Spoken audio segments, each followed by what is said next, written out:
Hello, dear friends. Today we have a story from a Soviet veteran who fought in a KV-1 heavy tank. Jaroki Philippe recalls his combat experience quite honestly and candidly. Moreover, in one of the battles, he took a Soviet correspondent with him into the tank, who described the battle very emotionally and professionally. Overall, these are very unusual and interesting memories from a veteran that I'd like to share with you. Don't forget to rate the video and leave your thoughts in the comments. Well, let's get started. In December 1941, after being appointed commander of a tank platoon in a motorized company, I was sent to a tank factory in Chelyabinsk to participate in the assembly of KV-1 heavy tanks, which were subsequently sent to the front. The work on the tank assembly lines proved very useful to the crews later on during combat operations. In late February 1942, our tank company of KV-1 heavy tanks was sent to the 12th Tank Brigade of the 9th Army of the Southern Front, which was engaged in combat operations in Ukraine, in the area of the cities of Izyum, Slavyansk, and Kramatorsk. Upon the arrival of the train carrying the tank company at its destination, we had to warm up and start the tanks on the platform before unloading them using steam from the locomotive.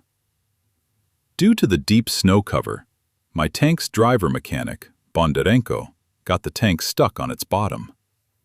The company moved into the combat zone, while I and the crew had to spend a day digging the tank out. Before the fighting began, our company's personnel were engaged in reconnaissance of the area and mapping out routes to reach our starting positions. The order to attack was given personally by Brigade Commander Bondarenko. While in waiting positions, 12 to 15 kilometers from the front line, the crews lived under the tanks. First, they dug a trench in the snow and drove the tank over it. They covered it with a tarp from above and built a fire under the tank. This ensured the engine was ready to start and kept the crew warm. From time to time, they washed off the soot using diesel fuel. On March 17, 1942, following an artillery barrage, the 12th Tank Brigade, with 2 battalions, launched an offensive on State Farm No. 5 in coordination with the infantry. The first line of defense was breached, but the enemy then halted the advance using artillery.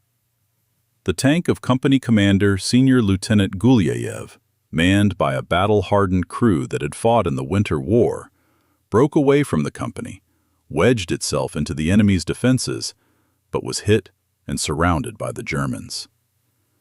The crew, consisting of Gulyayev, driver-mechanic Lesnikov, and radio operator Karakash, heroically defended themselves until the last shell, as reported over the radio. Later, after the settlement was captured, their tank was found burned, with the crew's bodies inside the vehicle. Following the commander's heroic death, I was appointed company commander. This battle demonstrated that the KV-1 tank's ammunition load of 28 shells was insufficient for sustained combat operations.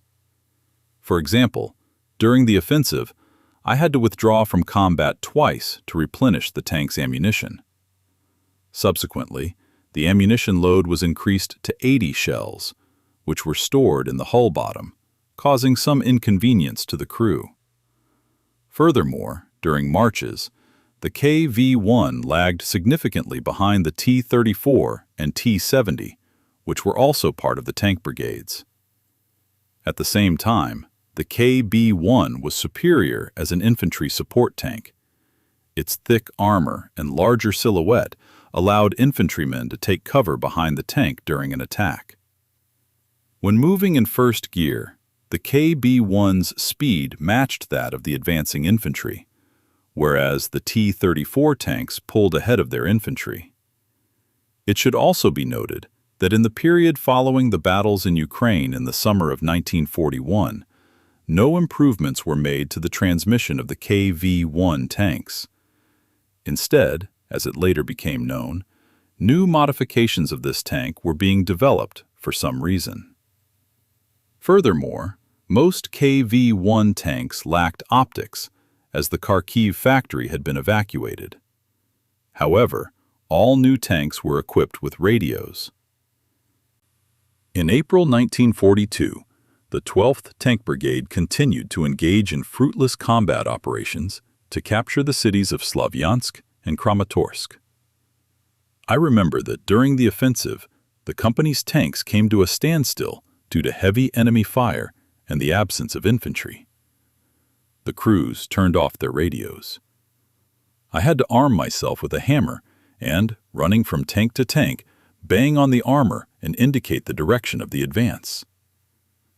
Regarding the coordination of my tank's crew, I can cite an episode where we rammed and destroyed an enemy anti-tank gun.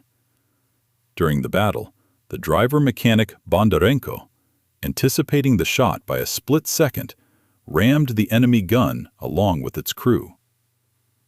As a result of the ram, the gun was in a firing position near a house. The tank's hull bottom struck the foundation. The tracks sagged, and on top of that, the roof of the house collapsed onto the tank. Under these conditions, the crew quickly climbed out of the tank through the bottom hatch and, securing a log for self-extraction, got the tank off the obstacle. After a short while, the tank was back in action. During an offensive in the vicinity of the village of Golaya Dolina, a newspaper correspondent and later renowned writer, Vadim Sobko, participated in the attack from inside my tank. He published his impressions immediately, in a frontline newspaper and later in the collection Word and Deed. I am reproducing this article in full below, as it vividly conveys the feelings of a man participating in a tank attack for the first time. The heavy hatch handle dropped down, and darkness fell inside the tank. Only small bulbs were lit in front of the driver. Behind me, the powerful engine roars dully. The tank is in its starting position. We are about to go on the attack. I am sitting behind the gunner radio operator in a heavy tank. In front of me is a machine gun, and below, near my feet, are the rounds for it. Hundreds of deaths hidden in metal circles. Through a small opening, I can see part of the field. We are standing in front of a hill. Behind it are the Nazis. The tank commander, Lieutenant Zarkoy, is still just a young man. He recently graduated from school, grew up in battle, became an experienced tanker, became a company commander, and accepted this assignment as a reward. The tank lurches forward. Inside, I can't hear the clanking of the tracks, only a hum and the sensation of the steel behemoth's movement. We emerge from behind the hill. And then, the first shot shakes the tank. Far ahead of the farmstead, snow and earth explode upward. It is the tank commander, Lieutenant Zarkoy, opening fire on enemy strongpoints. I watch the gunfire closely. In my hands is a fearsome weapon, a tank machine gun. The time will come when I, too, will have to join the battle. "Fire!" Zarkoy commands, and immediately a shot rings out. "Fire!" he commands again, and the tank shakes once more. Shells are exploding near a small, barely noticeable hill. One, then another, then a third. And suddenly, figures of people leap out as if from the ground. The tank's shells have destroyed some kind of cover, and the Germans are fleeing from it. Now it's my turn. The machine gun in my hands begins to shake violently. All I can hear is the incessant roar. Throwing his arms high, one German soldier falls backward, then another. The rest crouch from the machine gun fire and crawl behind the hill. The tank moves forward. The gun fires. All the machine guns rattle away. And at the same time, the sturdy armor rings out with sharp blows. It's German anti-tank artillery striking. Enemy aircraft swoop in. Bombs fall near the tank. Armor-piercing shells strike the armor like a hammer. Undamaged, it moves forward.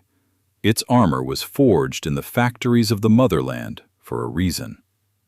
Lieutenant Zarkoy steers his tank into battle with a steady hand. He maneuvers it so as to make full use of its firepower, and the moment anything living appears in the machine gun's sights, I pull the trigger. An amazing, indescribable, never-before-experienced feeling overwhelms me. This is for you for Kyiv. This is for you for Kharkiv, I think, and I want the gray enemy greatcoats to appear more often in front of the machine gun. I want it to rattle on without stopping. Our tanks crush the enemy with fire and tracks, and it is no coincidence that the Germans fear tank attacks so much. However, these are not all the capabilities at a tank commander's disposal. There is also the weight of the vehicle itself, and it must be used with exceptional skill. Otherwise, one risks destroying an expensive machine and the entire crew. In tankers' jargon, this is called a ram, and perhaps nowhere else does this word make more sense. When, in one of the battles, the Germans had positioned their anti-tank guns particularly cunningly, Lieutenant Zarkoy didn't hesitate for a moment about how to proceed. One of the guns was positioned especially cunningly. The Germans had hidden it in a stone house, then rolled it out, fired a few shots, and immediately, so that no one would notice where the fire was coming from, hid the gun back inside. This gun was holding up our infantry's advance and preventing our tanks from getting close, and Zarkoy decided to destroy the obstacle. Just before that, one of our tanks had ended up right in front of the gun. His comrade was in danger, and Lieutenant Zarkoy didn't hesitate for a second. He accelerated his tank to full speed and rammed it into the wall of the house. The anti-tank gun, the Germans, the shells, all of it was buried under the rubble. With a powerful jolt, Zarkoy pulled his tank out from under the rubble. It was a joint maneuver by the tank commander and driver Bondarenko. They acted simultaneously, as if guided by a single will. A few more hours of the terrifying tension of tank combat, and you realize just how truly heroic the work of our tankers is. Shells and aerial bombs, armor-piercing shells and bottles of incendiary mixture. The Germans throw everything at our tanks, but it doesn't help. The infantry, together with the tanks, enters a small village. Another village has been liberated from the German invaders. For these combat operations, I was awarded my first Order of the Red Banner. That's all for today. If you liked the video, please support it with a like and subscribe to the channel. Bye for now, everyone, until we meet again.